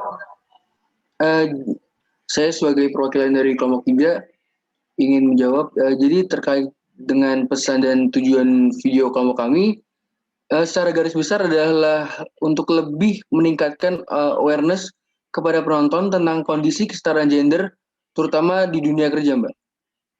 Karena melihat dunia kerja merupakan tempat yang cukup potensial terkait terjadinya ketimpangan kesetaraan gender, Mbak. Seperti meliputi kayak jabatan ataupun gaji, Mbak. Seperti itu, Mbak. Oke, kalau dari saya mungkin masukan dari sisi videonya ini ya, mungkin di awal di narasi kan tadi ada perubahan ya, jadi misalnya di awal ada data soal bahwa situasi perempuan di tempat kerja itu kurang diuntungkan misalnya karena beberapa hal soal gaji dan posisi dan lain-lain mungkin. Tapi mungkin bisa dikasih keterangan itu data per tahun berapa. Karena kan sepertinya ada perubahan gitu ya. Di akhir kalian juga sempat sebutkan sudah ada perubahan persepsi di masyarakat dan lain-lain gitu. Jadi mungkin soal data bisa diperjelas, ditekankannya itu mungkin di tahun berapa, kemudian kayak lebih ke narasi sih ya. Kemudian mungkin ada perubahan dan sekarang yang terbaru seperti apa. Seperti itu. Mungkin singkat saja biar kebagian semuanya, karena ini video terakhir. Terima kasih, selamat sore. Terima kasih banyak Ibu Melisa. Untuk Mbak Nelly maupun Pak Iqbal, silakan waktu dan tempatnya. Ya, karena ini membahas tentang gender ya, maka saya bilang ladies first dulu kayaknya. Mbak Nelly dulu. Nanti kalau ada tabrakan, ladies first aja gitu. Oke, ya terima kasih Mas Iqbal. Oke, ini sama ya seperti Mbak Melisa, saya apresiasi sekali. Bentuknya seperti kita nonton TV gitu. Jadi betul-betul bagus teknik editingnya, terus juga penyajian data. Saya suka sekali. Tadi ada beberapa data yang saya capture bahkan. Wah ini ada misalnya the future of leadership of women itu tertarik sekali saya data-data seperti itu. Oke. Apa ya catatan saya di sini? Nah, sebenarnya gini, bisa ini saran ya mungkin ya, bisa dimasukkan data dari negara sebenarnya. Itu ada 10 negara terbaik dalam komposisi gender equality. Jadi kalau tidak salah paling nomor 1 tuh Iceland. Kalau saya tidak salah ada Iceland, ada Finland, negara-negara yang 50 baik di perusahaan ataupun parlemen ya pemerintahan itu 60%. Jadi melampaui posisi laki-laki kira-kira seperti itu. Itu juga menarik kalau misalnya bisa dimasukkan ya. Tapi overall ini sudah sangat engaging sekali ya. Jadi kita melihatnya pun sangat wah oke nih gitu bisa merepresentasikan dan juga komprehensif gitu ya. Pertanyaan saya adalah satu. Di Indonesia sendiri menurut kalian tadi kan beberapa sektor gitu ya, beberapa sektor yang sudah kalian tanya terkait dengan gender equality.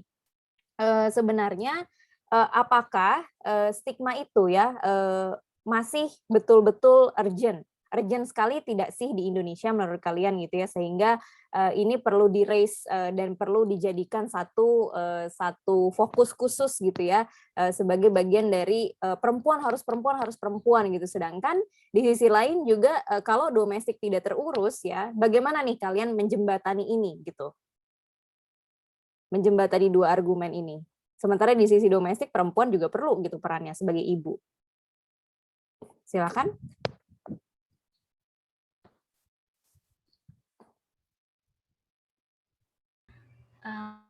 Mbak, maaf mungkin izin menjawab.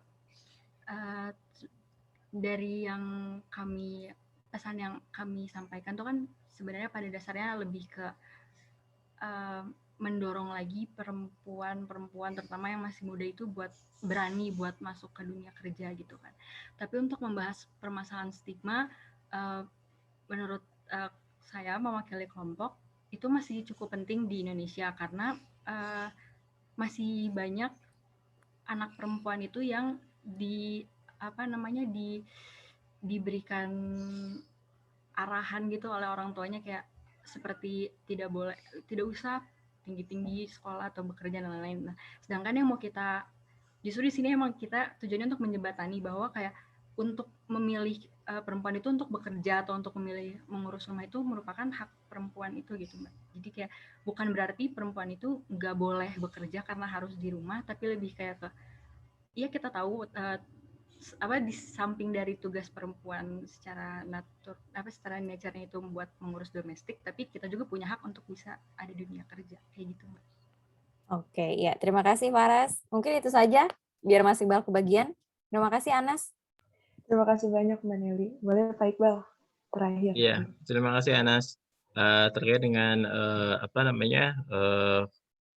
kesempatan wanita ya dalam di dunia kerja, bagaimana kesetaraan gender ya dalam isu dunia kerja ini memang unik ya. Tapi alhamdulillah insya Allah kalau Universitas Pertamina nggak kayak gitu ya, karena sekprodinya komunikasi aja Mbak Mel gitu ya, ketua lab universitas itu Mbak Nay gitu.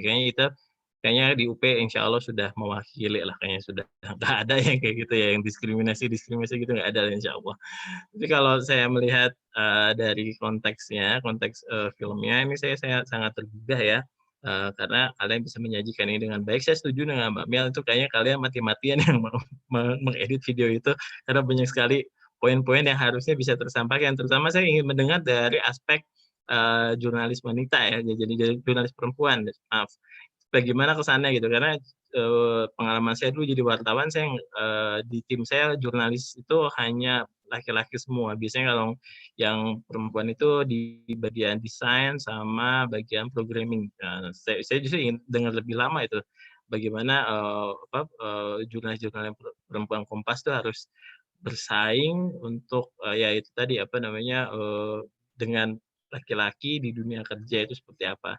Tapi yang mau saya kasih garis bawahi adalah kalian kan menjelaskan tentang gap yang terjadi di dunia kerja ya yang dialami oleh kaum perempuan. Nah, harusnya kalian itu menjelaskan juga gitu, Mas. Contoh misalnya contoh budaya patriarki yang menghambat perempuan itu seperti apa. Nah, itu harus dijelaskan lebih detail ya. Misalnya kayak bahwa maaf ya dalam tanda kutip perempuan itu tugasnya hanya urusan domestik gitu. Terus juga kalian harus tahu juga misalnya katakanlah negara dengan tingkat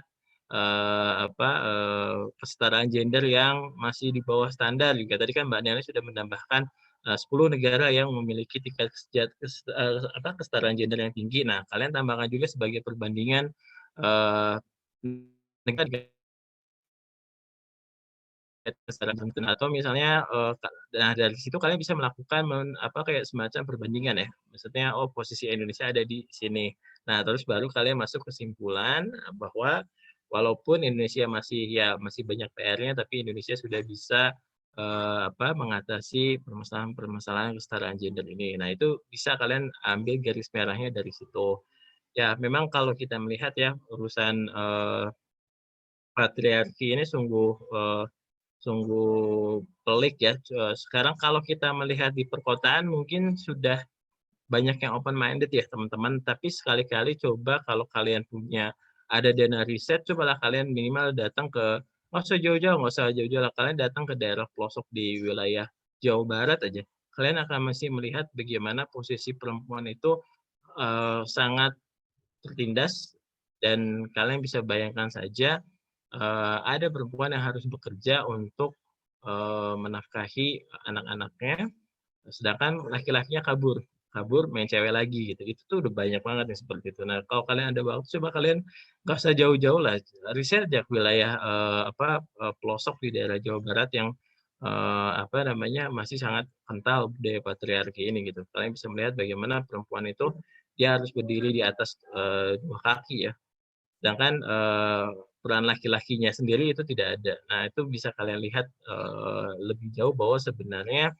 permasalahan kesetaraan gender ya, terutama untuk mendapatkan hak atau akses pekerjaan itu ternyata tidak dialami saja oleh masyarakat urban, tapi juga masyarakat pedesaan. Nah, itu mungkin bisa kalian jadi kalau seandainya kalian punya dana riset yang banyak, itu kalian bisa jalan-jalan ke Indonesia, kalian lihat bagaimana masih banyak perempuan-perempuan itu yang tertindas yang katakanlah hanya dijadikan pendamping saja. Pendamping ya, pendamping ya hanya pendamping gitu, tapi tidak diberikan kebebasan untuk mengeksplor hal-hal yang menjadi potensi terbaik dalam dirinya. Makanya saya juga sepakat dengan pendapat Pak Fares ya tadi ya, bahwa perempuan itu untuk menjadi wanita karir atau sebagai ibu rumah tangga itu tidak boleh atas dasar paksaan, tapi harus atas dasar konsens, atas dasar kesadaran kesadaran diri masing-masing. Kalau udah ada pasangan berarti atas kesepakatan di antara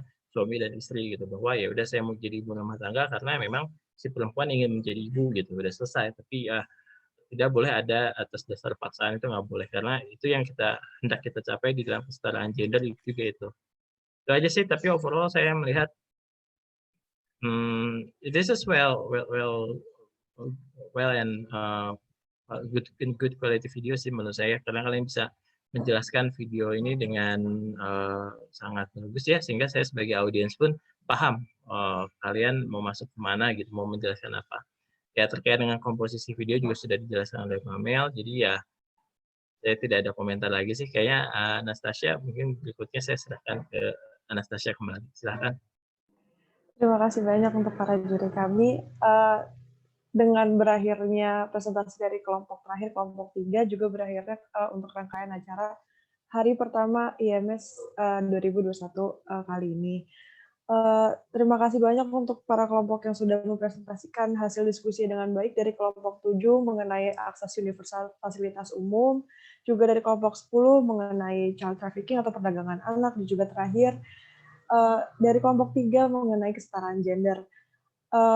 Presentasinya sungguh menarik buat kita semua, baik untuk para juri maupun para penonton. Kami juga tidak henti-henti untuk mengucapkan terima kasih kepada para juri, untuk Pak Iqbal Ramadan, untuk Mbak Nelly Fitria, dan juga untuk Ibu Melisa Indriana Putri. Terima kasih banyak telah meluangkan waktu untuk kami. Juga dari panitia juga ingin mengingatkan juga kepada para peserta untuk tetap meng-share konten yang ada di sosial media Indonesia Millennial in Sustainability, baik Instagram maupun TikTok kami @ind.sustainability. Untuk para juri juga kalau ingin melihat konten-konten yang telah dipersiapkan oleh para kelompok juga bisa dari Instagram maupun TikTok. Juga kami juga memiliki kanal YouTube yang akan mempost hasil video presentasi dari tiap kelompok. Sekian dari saya. Terima kasih banyak telah ikut bergabung dalam keseruan hari ini. Terima kasih dan selamat sore.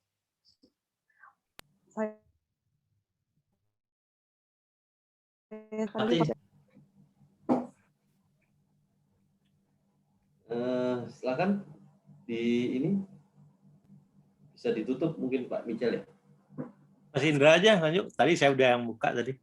Oh lanjut. Baik. Teman-teman semua, terima kasih banyak ya. Sesi presentasi pada sore hari ini sudah terlaksana untuk 3 kelompok.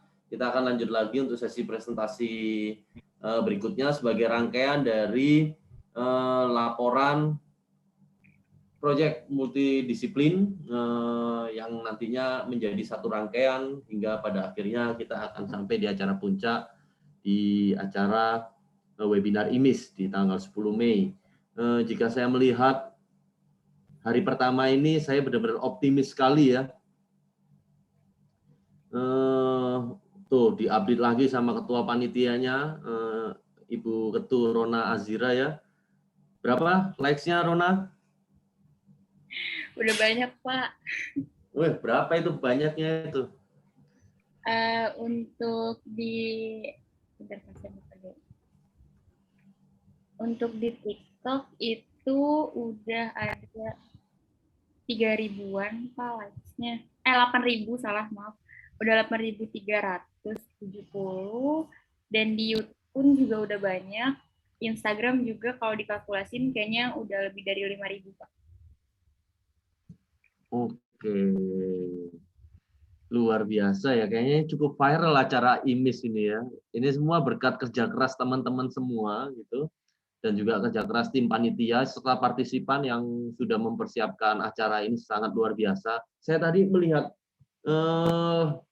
desain screen-nya ya. Ini pakai PowerPoint kan ya?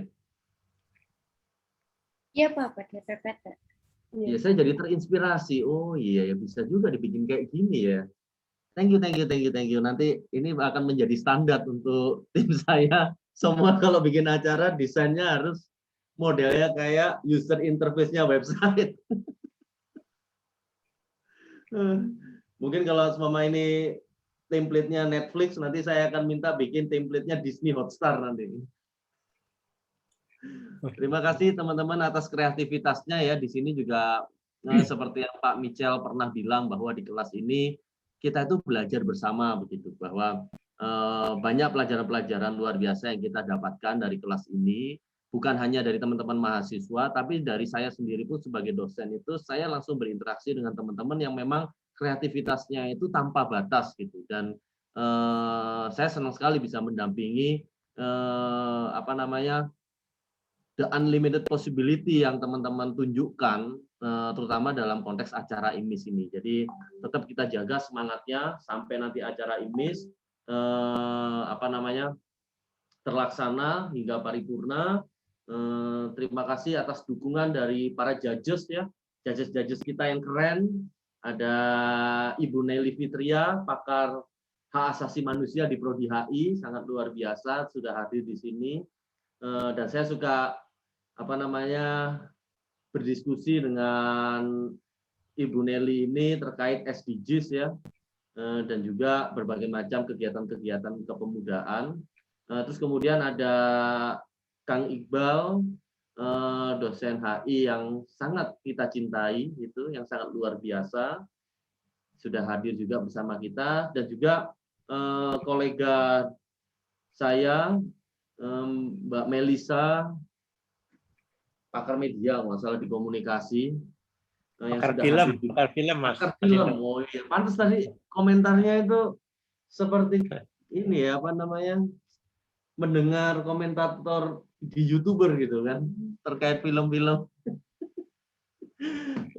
Terima kasih Mbak Melisa sudah hadir di acara IMIS 2021 kelas proyek multidisiplin, dan juga kepada semua teman-teman mahasiswa, panitia, dan juga partner serta senior acara di kelas proyek multidisiplin ini, Bapak Michel Al-Qudsi.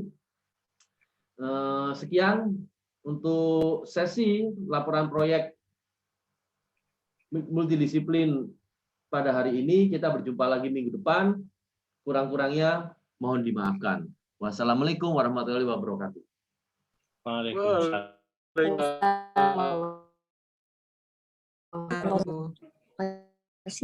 Terima kasih, saya izin live ya. Iya Bu, makasih Bu. Terima kasih semuanya, terima kasih Mas Indra, Pak Michel, dan semua panitia. Saya izin live. Terima kasih semuanya ya, saya izin juga. Ya, saya juga izin live ya. Sukses terus, semangat terus. Semuanya keren-keren, pakai baju bagus.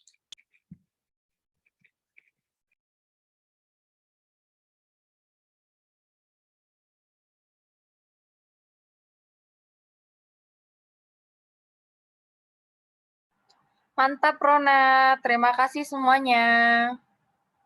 Sampai situ. Thank you. Aku Ron, aku. Panitia stay dulu ya. Oke. Ron, aku switch device bentar ya. Iya.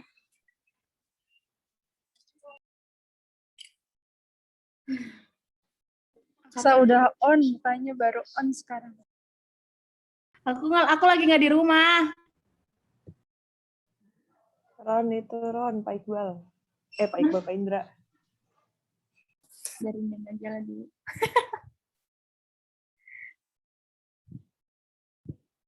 Aksa nih keluyuran mulu. Aksa pulang, cepat pulang. Minggu depan pulangnya minggu depan. Ih, cantik kali lah.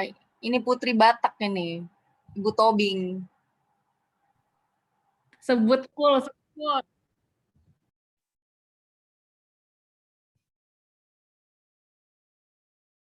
Udah semua belum sih ini? Lo keliling kemana sih, So? Kan lo bisa itu, ngatur partisipannya, Ron. Boleh? Aja. Ya, nggak apa-apa.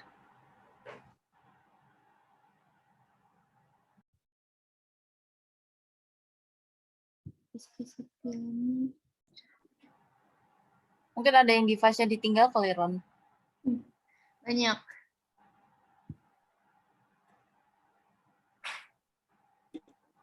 Itu kayaknya bisa nggak dibales di grup.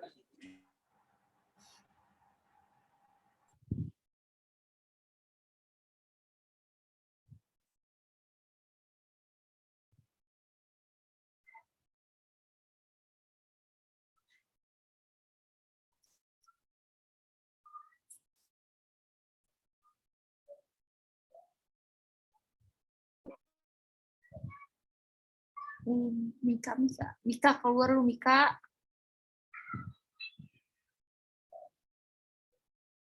Udah semua. Teman-teman semuanya makasih ber-15.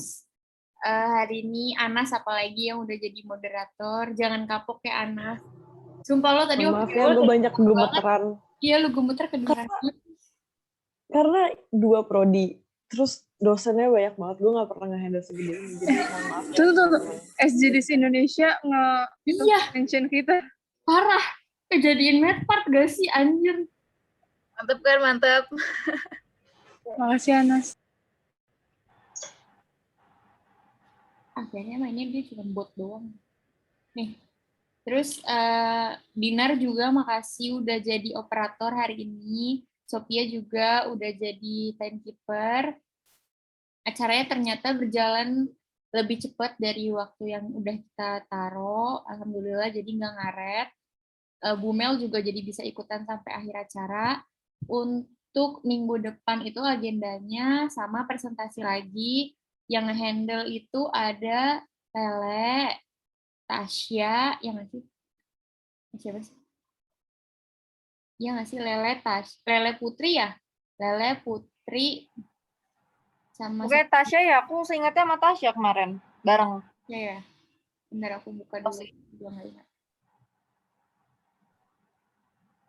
Anas, semangat Anas. Gue ikutan grogi juga. Oke, Anas, gak apa-apa, Anas. Mana lagi gue yang mulai kan, gue gak punya pengalaman apa-apa jadi MC. Terus gue disuruh mulai, udahlah gue yain aja. Semangat Anas. Gak apa-apa, Nas. Aku merasakan itu, Nas. Karena dosennya banyak banget. Semangat, Anas. Ada Lele, Putri, sama Zahra untuk minggu depan. Putri yang jadi operator. Putri jangan lupa ya, kan karena kelompok 3, 7, sama 10 tuh udah maju, jadi kamu langsung delete aja videonya dari laptop kamu. Dan yang di-download tuh sisanya. Terus kalau bisa semuanya udah dibuka. Jadi ntar pas lagi presentasi, kamu nggak perlu keluar dari meeting lagi gitu. Terus sama, jangan lupa juga pas lagi share screen tuh langsung select sound. Jadi biar nggak 2 kali. Terus Lele minggu depan, lu pelajarin PPT-nya dulu deh. Ntar baru besok minggu depan 30 menit sebelum lagi briefing lagi ya kita ya, Le. Jadi biar Siap. Paham juga. Terus Tadi mau info sih buat dokumentasi besok-besok kalau bisa dokumentasi dulu kayak foto bersama gitu loh. Iya ya. Di akhir. Lupa. Jadi catatan tuh lah di awal aja di awal semuanya open cam terus foto bersama dulu, Le. Oke, foto bersama di awal ya berarti ya? Di awal aja. Terus apa lagi? Untuk desain. Rona, mau tanya. Itu sebelum spin wheel aja apa gimana? Sebelum. Oke. Kak, karena. Iya. Gimana kalau operatornya tetap aku aja, Kak? Maksudnya daripada ngulang-ngulang download video, pun videonya semua udah aku downloadin, jadi biar sekalian aja gitu sampai akhir nanti, sampai selesai gitu. Nggak apa-apa kamu, Dinar. Aku sih kasihan kamu. Nggak apa-apa. Nggak apa-apa, Dinar kuat kok, Kak. Diam buat. Ya udah. Nggak apa-apa, Kak, daripada. Tapi tadi tuh masalahnya waktu kamu tuh ada beberapa video yang patah-patah ya? Kayaknya jaringan kamu sih. Oh, aku nggak tahu ya. Tapi tadi kalau yang kelompok kedua, kelompok 7 itu emang dari videonya itu patah-patah, apalagi yang wawancara. Wow. Oke deh. Ya udah berarti operator jadinya Dinar terus ya. Nggak apa-apa Dinar. Nggak apa-apa. Tasya sama Putri nggak apa-apa kerjaannya diambil Dinar. Nggak apa-apa, aku dengan senang hati. Bebas kok. Sih nggak apa nanya. Oke. Terus berarti nanti Taya sama Vino bisa langsung share aja hasil presentasi hari ini. Tapi tadi ada yang nge-screenshot. Anas kamu nge-screenshot kan di awal. Lupa lagi tadi gak nge-screenshotin. Saya nge-screenshot. Setiap kelompok tampil. Ya. Gimana ya ngakalinnya ya? Rona bukan yang nge-record. Iya. Ini langsung masih nge-record aja, Ron. Udah apa? Oh iya, lupa guys. Ini langsung